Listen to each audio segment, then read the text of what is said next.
Okay, I'll keep on with the story. Yeah, from the last video.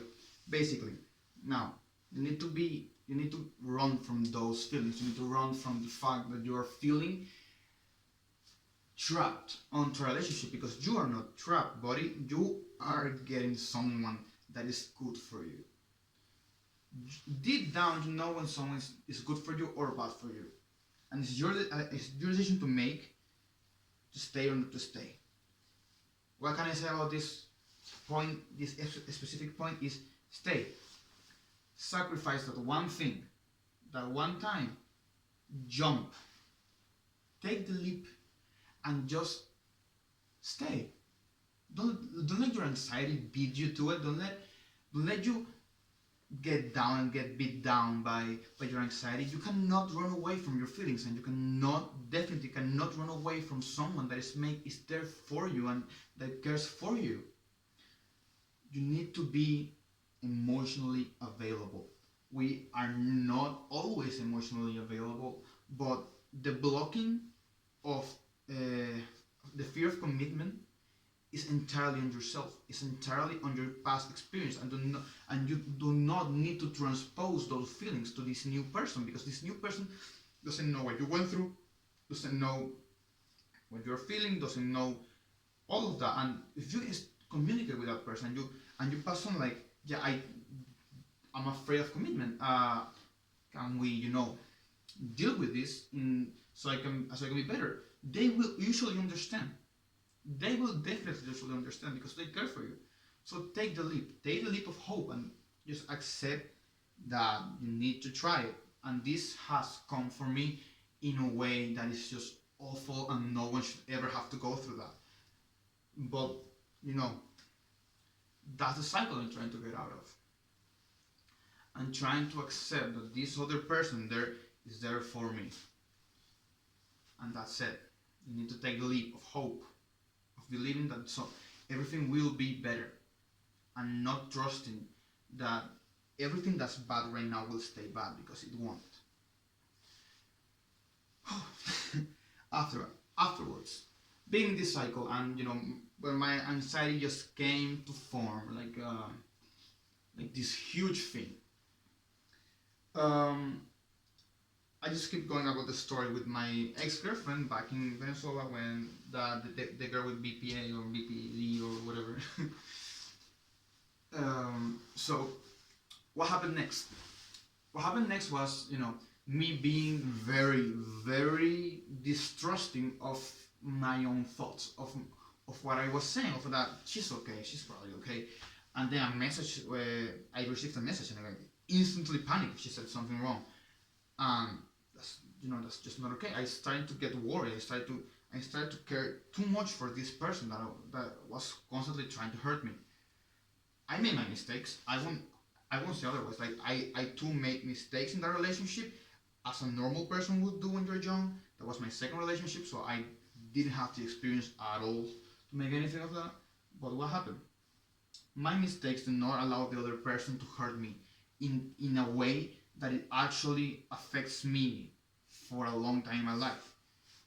If someone makes mistakes, then you tell them they made a mistake, and it's in them to accept they made a mistake and to go through what they have to go through to fix that mistake. Now, you do not own the other person's feelings because they made a mistake. You cannot force them to make anything because of their mistake. You cannot be meaner to them because they made a mistake. You need to be the better person. You need to be better again. You need to do better and be better.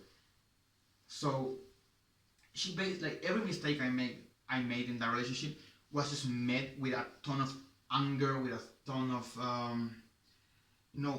awful things. It was just met with everything that I didn't want to. And what happened next is I was attached, very, very attached. So basically, I was trying to make her feel good all the time. I was trying to make her okay. I was trying to make everything okay. But it's not on me to make everything okay. It's on her to make everything okay. It's in them to make everything okay. And it's not in you. But at the same time, you need to know when it's okay to help someone. I didn't know that. I was trying to help someone that did not want to get help. So, what happened? Uh, how did this story about this person, like this person actually, big parenthesis, actually apologized to me like 2 years ago, and we're good friends. I trust her. She's okay. I do not want a relationship with that person because that could affect me mentally. That could affect me personally. And at the same time, I trust them. I want to see that they're okay because as a good person, you want to see everyone around you succeed, even you don't like them, unless obviously they're gonna hurt someone else by so they're succeeding. If they're succeeding, it's just like killing someone. You probably don't want them to succeed on that, but you need to want the other people to be successful. You need to have that on you, because when you start trusting other people to be successful, then you just can't trust yourself that you're a good person. And the moment you convince yourself and act yourself on it that you're a good person, that you deserve better, then you start getting better and you start receiving more things towards you. Because if you don't want to see people around you suffer, then they wouldn't want you to suffer. And if they want it, then they're just not good people and they're just like not worth your time. But like that doesn't mean go all against them. No, be better than them. Grow. And when you start growing and you start leaving those feelings behind, those feelings of hatred, hate, those feelings of that everything is a mishap, that everything is lost. When you start losing that and you start getting better and hoping for people to get better, then you start getting better yourself. That's what happened to me with this my girlfriend. I just wanted. I'm happy you're okay. I'm happy you're fine. I'm happy you're still alive. And I'm sorry that we went through what we went through. So how did this story finish? Like, this story finished on a Monday. I don't remember the month. This was 2016. 2016. I was on music school, and I was just sitting at music school. I was there. My dad calls to my phone. She said, "Where are you?" I'm upstairs. I'm playing the piano. I'm like, "Oh, I have to tell you something." I was like, "Okay." So my dad just came upstairs. He just watched me. He just had this face that something was wrong. Something is happening. And I obviously got worried. Like, what happened to her now? He sat me down. Like, he told me, "You need to sit down." He sat me down and he just looked at my face. And he just said, "She left the country on Saturday, 2 days ago." Obviously, I'm not gonna say any names, but he said she left the country 2 days ago. I broke down. I started crying for like 2 hours in the music school. That was not okay. I was waiting for a friend. She arrived. I was crying. That was awful.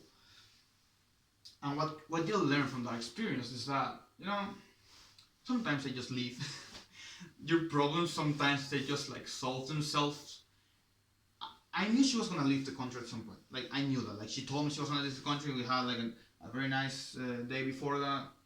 And the last thing she told me, like in person, was, "I love you." And I was like, "Oh, I love you too." Great. But she like that. She like smoke. She was gone. I got to my house and I was blocked from WhatsApp, Skype, Instagram, every social network existing to that point. I was blocked from. And that's definitely not okay at all. Although I kind of developed this feeling that was the best thing she could have done, because the moment she cut off every single possible connection with me, I started to get better. A lot of things happened. I broke my computer. I broke myself. I accidentally one time hit my mom trying to get free from because I was getting grabbed by my family. A lot of things happen. I'm not saying those things are okay. I'm saying those are the results of my own anxiety, and I need to accept those mistakes. And the moment I accept those mistakes, I started to get better. Yeah, it took a year or more for me to get away from that. Even though I was not speaking with her at all, I was still suffering from it. I was for 3 months. I believed she lied, and that she didn't leave at all, and she was just like there, just like hiding from me. I didn't went as far as to look for her phone, like on the internet. I found her phone, her house phone. I called. She replied. I hung up. Like she had left the country, and I was just so entangled on the feelings, on the anxiety of like I need to know you're alive, that I lost myself. And I at that point, you're not just anxious, you're just obsessive, you're just very codependent, and that's not okay. You need to solve it. You need to go to therapy. You need to speak. You need to let it out. And you know, it helped me spend time with friends, with people I care for, because this happened literally before I started my last year in high school. So you know, it was my last year was a year that I barely remember. I wasn't very happy that year at all. I was anxious. I was sad, but in the end, it was for the best because I got out of it for a year. I took a year for a year. I got out of it. I got back into it later, but because traumas are not always shown in that way. I want a relationship. I want to be with someone. I was definitely in love with someone afterwards in that year, and then I left the country. So I imagine how they could have felt about that. Obviously, I know how they felt because, you know, because I left the country because I needed to go, and she knew I was leaving, but I wanted to be with her. And in another part of the story, I was with her, but no, I fucked up many mistakes, and I'm still suffering from it. But that's another story for another day. And now, after being a year of me being depressed, like this was actually depression now, of me being sad, of me being ill about my situation and everything. I was just thinking, how do I get out of this? And what is the answer to that? Move on. Stop thinking about it. Stop dwelling on the feelings of hate. Stop dwelling on your self-hatred and in your mistakes. You are not doing any good by diving yourself right into your mistakes and staying in that pool and just laying down forever and just saying, yeah, I made mistakes and I will stay in this pool forever because my mistakes are made, and that's it. That's not okay. You need to go out of that. I learned that the hard way, and then I made different mistakes, and I fixed those mistakes, and I'm still making mistakes, and I'm still trying to fix those mistakes. I'm not saying I'm perfect. I'm not saying, this is the answer, this is the holy grail, take it. I don't have all the answers, but what I do have is the experience to know that you need to get over your things, and you need to be better. Again, be better, do better. You need to learn from your mistakes. You need to learn how to deal with your mistakes and how to approach them in a way that you can learn from them without getting burned. So, what happens now? After this, what happens now is you have to survive. Again, you will not be surviving your entire life. At some point, you'll just start living your life, but you need to survive those few parts that are awfully bad and that feel like the end of the world is near. You are better than that. You can be better than that. Life, no, life is life. Life is time, life is love, life is whatever you name it, life is. For me, my goal in life is to be happy. Like, actually happy. I'm not saying, no, I'm gonna be happy for the rest of my days and just like never feel any sadness at all. No, that's not happiness. That's just a world that doesn't exist at all. I wanna be happy. That's my life goal is being happy. How? By getting better, by getting my friends closer to me, and by getting the person I love with me.